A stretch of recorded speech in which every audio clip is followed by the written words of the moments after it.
Hello all, I am the Holland Phantom, and for today's video we're going to be having a live battle from the 2018 format. On one side, we've got the Zoroark GX deck, as used by Schulz, the Masters Division World Champion of 2018, going up against the Banette GX deck, as used by Magnus Pederson, the Senior Division World Champion. So we'll see which of these two decks can take the victory today. But before we begin, please be sure to leave a like, comment, and subscribe to this channel and to my Twitter account at Holland_Phantom so you don't miss out on any new Pokemon TCG content. And now with that out of the way, let's get into the battle! And here we go, the battle has started, with both players flipping over their starting Pokemon. On the Zoroark side, we've got Zorua as the active Pokemon with the Trubbish on the bench, and on the Banette side, we've got Shuppet as the active Pokemon, also with the Trubbish on the bench. The Banette side is going first, playing down another Shuppet alongside a Tapu Lele GX to activate its ability Wonder Tag. Searching the deck for Bridget, which also gets activated to search the deck for 3 more Pokemon. 2 Trubbish and a Drampa GX to come to the player's hand. So let's see if any of these Pokemon come down onto the bench. Yeah, there's a Drampa coming down. And a Rainbow Energy comes down to the active Shuppet. It takes 10 damage from the Rainbow Energy. And that's going to be it. Turn passes over to the Zoroark side. Now let's see what this player can do for their first turn. Also starting off with Bridget as her supporter. And now they can search for their own Pokemon. So there we've got a Zorua coming down. There's a second one.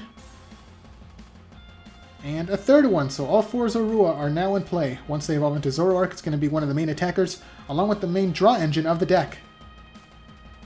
No more cards are played. Turn passes back over to the Banette side. A Psychic Energy comes down to the Drampa, and now Shuppet is going to be retreating to promote Drampa into the active spot. And there's the attack. It's going to be Righteous Edge, hitting for 20 damage. Righteous Edge also discards a special energy card from the opposing Pokemon, but Zorua does not have any, so nothing else happens. Now the Zoroark player activates Evo Soda to evolve their active Pokemon into Zoroark GX. Now let's see if the player has the double colorless energy in hand to start attacking. Okay, there's the ability first, Trade. Discarding a mysterious treasure from the hand to draw 2 cards from the deck, and yes, there's the double colorless energy. So it can start attacking with Riotous Beating.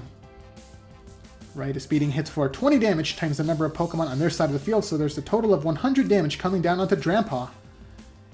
So it's nearly KO'd. Okay, another Trubbish comes down onto the Banette side. And now Drampa gets its own double colorless energy to fully power it up. Next, Cynthia is going to be used as a supporter for the player's turn, shuffling away their hand to draw 6 brand new cards. So let's see if they get any more evolutions or item cards to use.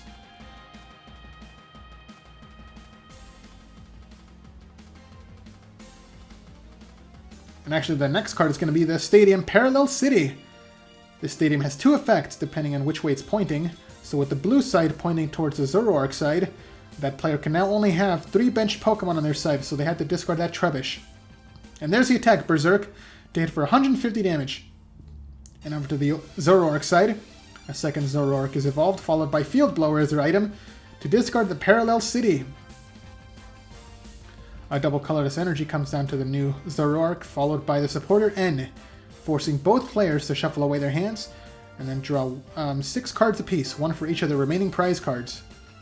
There's the new cards being drawn. Let's see if the Zoroark player has any more Pokemon to put onto their bench. Yes, so we see another Trubbish coming down. And there's the trade ability, discarding Mysterious Treasure to draw 2 cards from the deck. And there's the second trade ability, discarding another Mysterious Treasure. I believe that's 3 Mysterious Treasures discarded off of trade so far.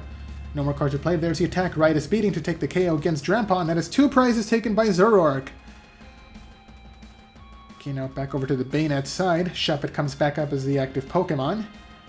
And let's see what the player can do. Starting off by using Ultra Ball, discarding 2 Professor Sycamore from their hand to search their deck for any 1 Pokemon. And the one chosen is going to be Buzzwole, which comes down onto the bench. This Buzzwole can take the KO against Zoroark, as it does hit it for weakness.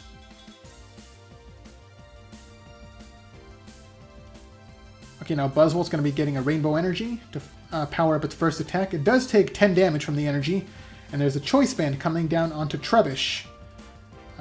Possibly? Yeah, there we go. The player was just thinking about it. And there's Professor Sycamore as their supporter, discarding the rest of the player's hand to draw 7 brand new cards. Let's see if the player has any ways to retreat this Shuppet from the active spot. And yes, they got the Float Stone, giving Shuppet a free retreat cost to promote Buzzwole now. And that should be the KO. Oh, but first, Trubbish evolves into Garbodor.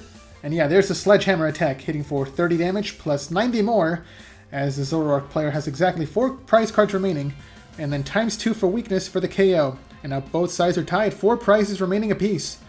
The second Zoroark GX comes in as a new active Pokemon, and Trubbish evolves into Garbodor.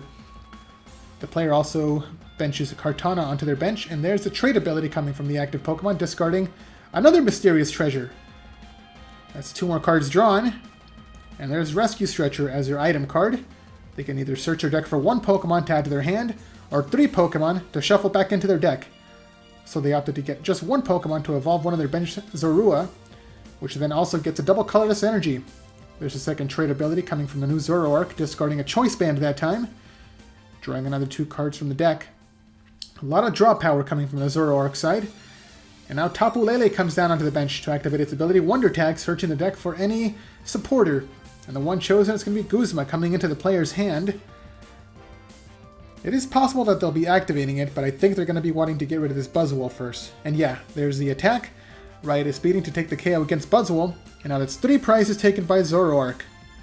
So they're still in the lead. Shuppet comes back up as a new active Pokemon, acting as the pivot, as it does have that Float Stone.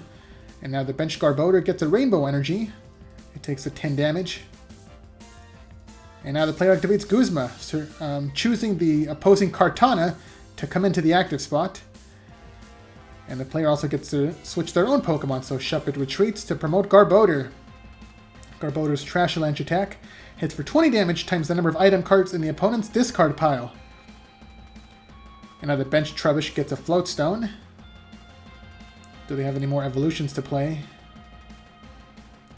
No, the player's just counting how many item cards are in their opponent's discard pile. So yeah, that's a lot of item cards so far. That might be enough to take the KO against Kartana.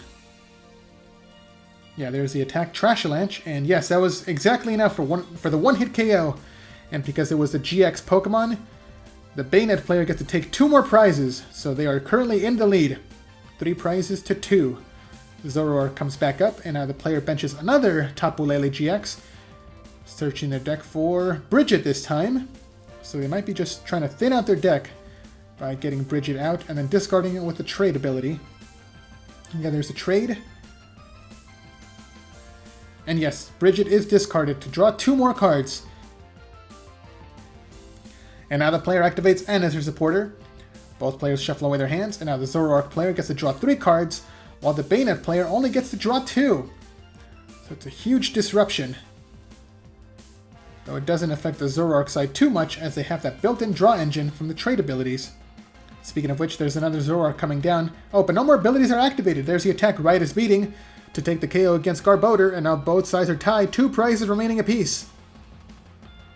Banette comes back up, and the player still has not drawn into their Banette to evolve. Oh, never mind, there it is. Banette GX finally comes into play, but it might be too late. It is weak to Darkness Pokemon, so if it gets KO'd, it gives up 2 prizes and loses the game. It activates its ability Shady Move to move the damage counter away from itself onto the opposing Zoroark, and then it retreats to promote Tapu Lele, which also has a double colorless energy. And there's the supporter, N. Both players shuffle away their hands to draw 2 cards apiece. So now the Banette player is on the back foot. Let's see if they can make a comeback. There's the attack. Energy Drive, hitting for 20 damage times the number of energy attached to both active Pokemon, hitting for a total of 80. Okay, now over to the Zoroark side once again. There's the first trade ability, discarding Bridget, drawing 2 cards from the deck. There's the second ability, discarding Town Map that time. There's 2 more cards drawn. Yeah, so that N from the previous turn really didn't do all that much to disrupt them. And there's the third trade ability. That is 6 brand new cards drawn. There's the Float Stone coming down to the active Pokemon. And now it's going to be retreating. getting it out of harm's way, as it did take quite a bit of damage from the energy drive. So one of the bench Zoroark comes into the active spot now. Okay, now they can continue putting the pressure onto the Banette player.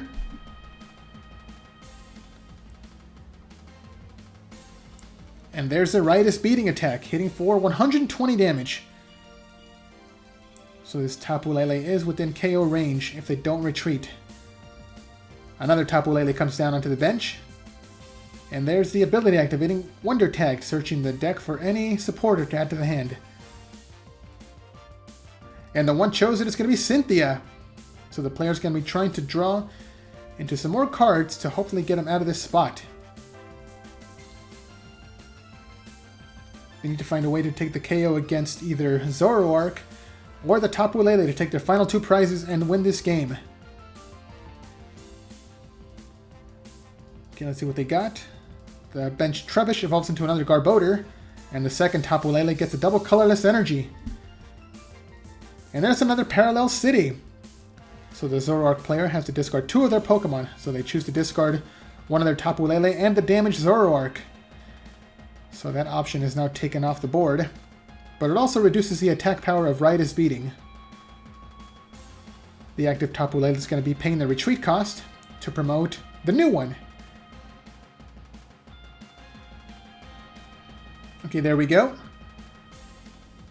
And there's another Energy Drive attack, hitting for 80 damage once again. So not quite enough. Back over to the Zoroark side. There's a trade ability, discarding N to draw 2 cards from the deck. The player just needs to draw into one of their Guzma to take the KO against the bench Tapu Lele. So they discard another card. There's another 2 drawn from the top of the deck. And there's another Floatstone. So Zoroark retreats to promote Garbodor now. That's going to be the new attacker. Garbodor gets a unit energy to power up its Trash Launch attack. And let's see how much damage it can deal. Okay, there's a Field Blower discarding both of the Floatstones from the Banette side, so it's going to be 2 more items in the discard pile to power up the Trash Launch. And there's the attack. So let's see how many items are in the discard pile. There's 1, 2, 3, 4, 5. Just 5, so it only hits for 100 damage, which is still pretty good. It's more than half on Tapu Lele. If they can just hit it one more time, they can take the KO against it and win the game. Okay, the Garbodor on the Banette side gets a Psychic Energy to power up its attack. And now Tapu Lele is going to be retreating, so it looks like it's going to be Garbodor versus Garbodor.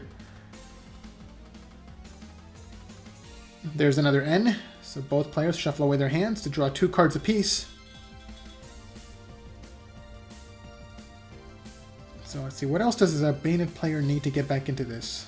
They're still kind of behind because they have to compete against 2 Zoroark after this Garbodor is KO'd. Yeah, there's the attack Trash Launch, taking 1 more prize. So the Banette player is onto their final prize. They're just going to take 1 more KO against anything to win this game. So it looks like they might be coming back. Let's see what the Zoroark player can do. There's a trade ability, discarding Parallel City, drawing 2 more cards. And there's a second trade ability, discarding Zoroark from their hand to draw another 2 cards. Looks like the active Zoroark is going to be retreating, thanks to its Floatstone.